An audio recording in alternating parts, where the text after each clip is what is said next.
নমস্কার বন্ধুরা, বাঙালি রান্নাঘরে নিয়ে চলে এলাম আবারও একটা নতুন রেসিপি। আজকে বানাচ্ছি কাটোয়ার ডাঁটা কুমড়ো দিয়ে একটা চচ্চড়ি।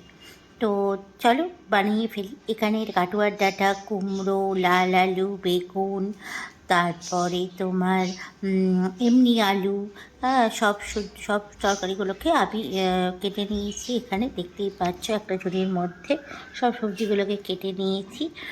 এবার আমি প্রথমে সব সবজিগুলোকে একটু লম্বা লম্বা করে কেটেছি। এবার কড়াইয়ে প্রথমে আমি ভালো করে ধুয়ে নিলাম। কড়াইয়ে তেল বসিয়ে দিয়েছি, সর্ষের তেল। এবার তেলের মধ্যে আমি দিলাম প্রথমে পটলগুলোকে একটু লাল লাল করে ভেজে নেবো, কারণ পটলগুলো কাঁচা থাকলে ভালো লাগে না। তো পটলগুলো এদিকে লাল লাল করে ভাজা হয়ে গেছে। এবার সব সবজিগুলো দিয়ে দিলাম।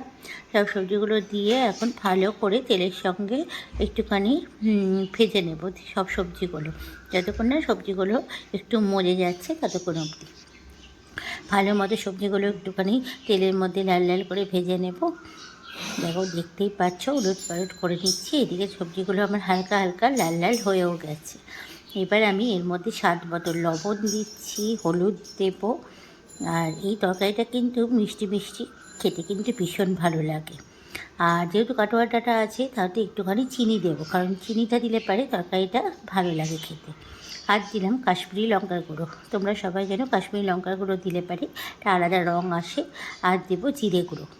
এখানে সব শুদ্ধ দিয়ে একসঙ্গে মশলাটা ভালো করে সবজির সঙ্গে কষিয়ে নেব সব শুদ্ধ ভালো মতো। এবার জল দিয়ে খানিকক্ষণের জন্য ঢাকা দেবো, সবজিগুলো যতক্ষণ না সিদ্ধ হচ্ছে ততক্ষণ। তাই এদিকে জল দিয়ে খানিকক্ষণের জন্য ঢাকা দিয়ে দিয়েছি। এবার দেখো সবজিগুলো আমার ভালো মতো সিদ্ধ হয়ে গেছে, ভালো মতো ফুটছে। এই ততক্ষণে এদিকে আমি একটা ভাজা মশলা তৈরি করব। এখানে দিয়েছি ধনে, গোটা ধনে, গোটা জিরে, দেব শুকনো লঙ্কা, তেজপাতা, এইগুলো সব। আর দেবো 1 চামচ ছোটো চামচের মেথি।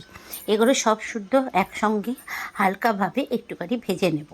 এই মশলাটা কিন্তু ভীষণ সুস্বাদু এবং খুব ভালো হয়। যে কোনো তোমরা নিরামিষ তরকারিতে এই মশলাটা দিতে পারো। তো এই মশলাটা কিন্তু দেখবে, এটা লক্ষ্য করবে যাতে মশলাটা খুব অল্প আঁচে কিন্তু ভাজতে হবে। তা নাহলে মশলাটা যদি পুড়ে যায় কিন্তু মশলাটা তেতো হয়ে যাবে, তার জন্য। তো এইদিকে আমি গোটা কয়েক তেজপাতাও দিয়ে দিলাম। এবার একটু মশলাটা আমি বেশি করে করছি, কারণ আমি স্টোর করে রেখে দেবো বলে, এই কারণে। তো এইদিকে মশলাটা আমার হয়ে এসছে। এবার এদিকে আমার তরকারিটাও হয়ে গেছে, দেখো ভালো মতো সিদ্ধ হয়ে গেছে সব কিছু। এবার যে মশলাটা, আমি ওই মশলাটা মিক্সিতে ভালো মতো গুঁড়ো করে রেখে দেবো। তো এইদিকে মশলাটা তরকারিটা হতে হতে আর মশলাটা ততক্ষণে মিক্সিতে ভালো করে বেটে নিই। এটা আমার হয়েও এসছে। এবার চলো মিক্সিতে ভালো করে বেটে নেব। তারপরে মশলাটা আমি দিয়ে দেব হচ্ছে তরকারির ওপরে। এই মশলাটা যে কোনো তোমরা নিরামিষ তরকারি, আলুর দম বা যে কোনো তরকারিতে তোমরা দিতে পারো। মশলাটা কিন্তু একবারে গুঁড়ো করিনি, আধবাটা করেছি, আধবাটাই হয়। এবার মশলাটা ওপর থেকে দিয়ে দিলাম। তো আমার রেডি হয়ে গেছে কাটোয়ার ডাঁটা চচ্চড়ি। তাহলে এই রেসিপিটা কেমন লাগলো বন্ধুরা, অতি অবশ্যই কমেন্টস করো। ভালো লাগলে লাইক করো। দেখা হচ্ছে আবারও একটা নেক্সট ভিডিওতে তোমাদের সঙ্গে। সবাই ভালো থাকবে, সুস্থ থাকবে। আর যারা আমার নতুন বন্ধু তাদেরকে আবারও মনে করিয়ে দিই তাদেরকে যে আমার যারা নতুন বন্ধু তারা কিন্তু চ্যানেলটাকে সাবস্ক্রাইব করে দেবে। তাহলে এরকম অনেক নতুন নতুন রান্না তোমরা দেখতে পাবে। তো এদিকে আমার তরকারিও হয়ে গেছে, গরম গরম বাটিতে সার্ভও করে নিয়েছি। তাহলে দেখা হচ্ছে আবারও একটা নেক্সট ভিডিওতে তোমাদের সঙ্গে। সবাই ভালো থাকবে, সুস্থ থাকবে। আজকের মতো সবাইকে টাটা।